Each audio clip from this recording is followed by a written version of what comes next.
Restaurants across the country say they are still short-staffed because of the COVID pandemic. Emma McDarris shares how some Missouri schools are using a program to prepare students for the culinary world. Here at SGC Food Service, teachers from around Missouri have been learning more about the culinary arts to bring back to their students in the ProStart program. So as a part of their training, they take Serve Safe certification, which is, food safety and sanitation.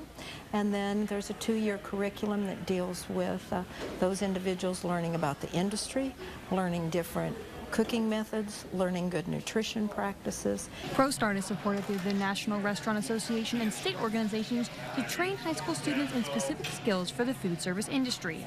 The program is also made to encourage students to fill the gaps in the culinary industry that some local restaurants are still feeling.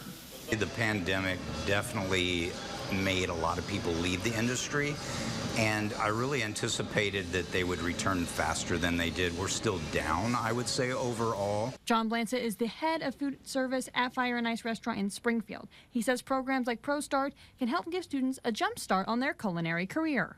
Anything that they learn outside of it just helps them get into a kind of a fast-paced industry quickly.